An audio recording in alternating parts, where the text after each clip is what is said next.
Questa non sarà la solita guida sul CAT. Non ti parlerò di macro, allenamento o trucchetti smart. Qui voglio scavare un po' più a fondo, perché nessuno racconta cosa ci sta dietro questo mondo. La memoria che vacilla, la mente che non più brilla, la fame che ti stringe la pancia e ti sgrana la pupilla, il sonno che non arriva.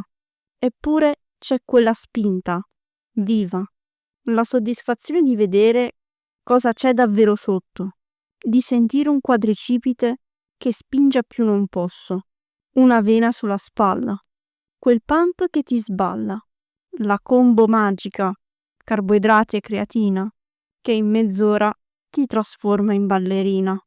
Poi si torna a far la fame e a soffrire come un cane. Ma d'estate sei tu la regina della spiaggia, in quel miscuglio di gente e confusione, tra famiglie, ragazzini e anziani in gran forma, senza esitazione. Non per forza vuoi rimorchiare, non serve una storia da raccontare, ma nemmeno un bronzo di Riace nei paraggi. E allora ti chiedi, ma tutto questo non porta dei vantaggi? È vero che per apparire bella si deve un po' patire? Ma personalmente quel poco sembra un insulto a ciò che dobbiamo gestire. Calorie da fame, perché siamo donne, si sa. Allenamenti infernali. Depilazioni totali. Che se sbagli una mossa, la pelle ti urla già. E nessuno ti parla delle notti, ricoperta di crema, mentre sogni un panino e una vita più serena. Ci restano i trucchi per non cedere al morso. Pasta finta, acqua e verdura più non posso. Caffeina che scorre come linfa nelle vene. Ghiaccioli zero e bevande che ormai sono catene. 10.000 passi che sembrano 100.000. Ma se mangi meno, hai più tempo. Una piccola scintilla. E quel sovraccarico progressivo che si trasforma in uno scarico regressivo. Ma perché lo facciamo? Davvero, i vestiti estivi sono corti, il budget è misero.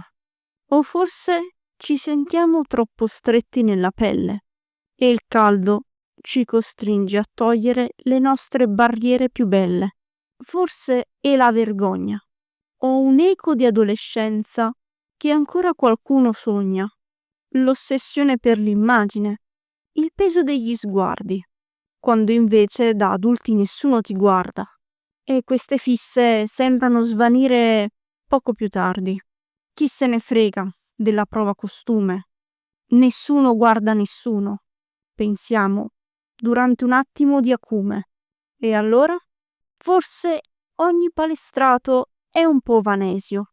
Gira il mondo col bicipite sempre teso e dentro di sé nasconde un piccolo desiderio di essere visto, essere ammirato, anche solo per un attimo vero.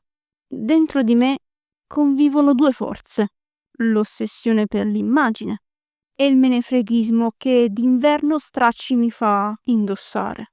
Eppure d'estate il sole scopre le mie paure ed ecco che arrivano 1000 insicurezze pure. Musica a palla, cassa dritta, mare, cruciverba, la sabbia sotto le dita, le camicette leggere da sfoggiare la sera, gli outfit più osè, da panterona vera. Anche se non rubi un bacio, chi se ne frega. L'orgoglio resta e in fondo non si nega. Poi arriva l'età adulta e il divertimento sembra una favola perduta. Il lavoro ti schiaccia, la vita scorre e ogni mese aspetti quel numero sul conto corrente, come fosse un premio d'onore. Ma il tempo non aspetta. Giorni, settimane, mesi in fila e i momenti felici diventano briciole. Attimi che scivolano come sabbia sottile. E ti chiedi quanti anni hai sprecato dietro a un corpo perfetto, a un ideale mai conquistato per davvero.